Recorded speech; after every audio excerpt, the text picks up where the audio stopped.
అనంతపురం టీడీపీలో వర్గ విభేదాలు భగ్గుమన్నాయి. టీడీపీ నేత సుధాకర్ నాయుడుకు బెదిరింపులు రావడం కలకలం రేపుతోంది. ఎమ్మెల్యే దగ్గుపాటి వెంకటేశ్వర ప్రసాద్ అనుచరులు కాళ్లు చేతులు మొండెం వేరు చేస్తామని బెదిరించారని సుధాకర్ నాయుడు ఆరోపిస్తున్నారు. మద్యం తాగి తనను ఎమ్మెల్యే అనుచరుడు గంగారాం బెదిరించారని ఆరోపించారు. సుధాకర్ నాయుడు తన భార్య భావన పోలీసులను ఆశ్రయించారు. ఈ విషయంపై పోలీసులు నోరు మెదపడం లేదు. మరోవైపు ఎమ్మెల్యే దగ్గుపాటి సుధాకర్ నాయుడు దంపతులను టీడీపీ అధిష్టానం విజయవాడకు పిలిచింది. అసెంబ్లీ ఎన్నికల్లో అనంతపురం అర్బన్ ఎమ్మెల్యే సీటు తన భార్య భావనకు వస్తుందని సుధాకర్ నాయుడు ఆశించారు.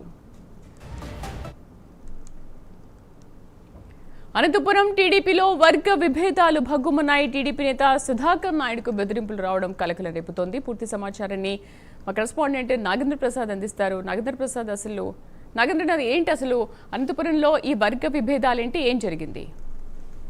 శ్రీదేవి, అనంతపురం అర్బన్ టీడీపీ ఎమ్మెల్యేగా దగ్గుపాటి ప్రసాద్ గెలిచిన తర్వాత టీడీపీ టికెట్ ఆశించినటువంటి సుధాకర్ నాయుడు భార్య భావన ఇక్కడ టికెట్ ఆశించారు. అయితే వీరి మధ్య ఎలక్షన్ అప్పుడైతే సఖ్యతగా ఉండేది. ఎలక్షన్ అందరూ కలిసి చేశారంటాను. ఎలక్షన్లు జరిగిన తర్వాత సుధాకర్ నాయుడు భూ కబ్జాలకు పాల్పడుతున్నాడు అనే విషయం ఎమ్మెల్యే దృష్టికి వెళ్ళింది. అదే కాకుండా లిక్కర్ సంబంధించి కూడా గతంలో ఆయన అనేక షాపులు ఆశించాడు, అవి కూడా ఆయన దక్కలేదు. ఎమ్మెల్యే చాలా వాటిలో అతన్ని దూరం పెట్టారు. ఇవన్నీ జరిగిన తర్వాత అనేది వస్తుంది. సుధాకర్ నాయుడు కడప జిల్లాకు చెందినటువంటి వ్యక్తి. ఆయన గత 40 సంవత్సరాల క్రితం అనంతపురం జిల్లాకు వచ్చారు. 1994లో అప్పుడు ముఖ్యమంత్రి ఎన్టీఆర్ ఉన్నప్పుడు మద్యం బంద్ చేశారు. అప్పట్లో ఈయన లిక్కర్ వ్యవహారం బాగా నడిపి కోట్ల రూపాయలు డబ్బులు సంపాదించారు. ఆ తర్వాత ఓ ఎమ్మెల్యే, అప్పటి మంత్రి ఓ ఎమ్మెల్యే అండతో ఆయన మరి చాలా భూ కబ్జాలు చేశారనేది కూడా ఉంది. అప్పట్లో 2001లో అప్పటి ఎస్పీ అజ్ఞాత్ సిన్హా కూడా ఆయన్ని పిలిపించి వార్నింగ్ కూడా ఇవ్వడం జరిగింది. ఆ తర్వాత కూడా అనేక భూ కబ్జాలు చేయడం జరిగింది. 2004లో ఈయన ధర్మవరం టికెట్ ఆశించారు.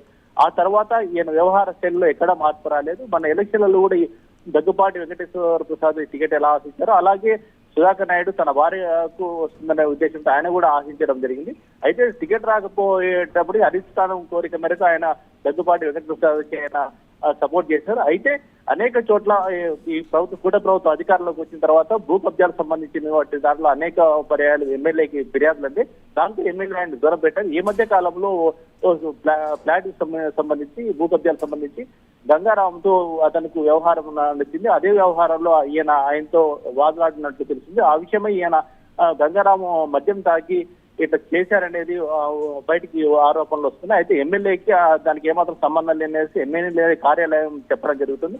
అయితే ఇది ఇంటర్నల్ గా సుధాకర్ నాయుడుకు ఆయన గంగారాంకు ఉన్నటువంటి వ్యవహారాలు తప్ప ఎమ్మెల్యేకి ఏమాత్రం సంబంధం లేదని చెప్తుంది. అయితే ఇదే విషయమై ఎమ్మెల్యే అనుచరుడు తనను బెదిరిస్తున్నారని పోలీసులు ఆశ్రయించడంతో ఈ విషయం అధిష్టానం దృష్టికి వెళ్ళింది. అధిష్టానం ఇద్దరిని విజయవాడకి పిలిపించి ఇద్దరిని దీనిపైన సర్ది చెప్పే ప్రయత్నం చేస్తున్నట్టు తెలుస్తుంది. అయితే ఈ విషయాన్ని పోలీసులు మాత్రం కంప్లైంట్ విషయాన్ని వాళ్ళని పోలీసులు అడిగినప్పటికీ వాళ్ళు మాత్రం ఈ కంప్లైంట్ విషయం ఎటువంటి విషయమై నోరు ఇచ్చారా అనేది చెప్పడం లేదు, ఇవ్వలేదు అనే విషయం చెప్పడం లేదు, ఏది స్పష్టత ఇవ్వడం లేదు. అసలు పోలీసులు ఈ విషయం సంబంధించి నోరు మెదపడం లేదు. శ్రీదేవి.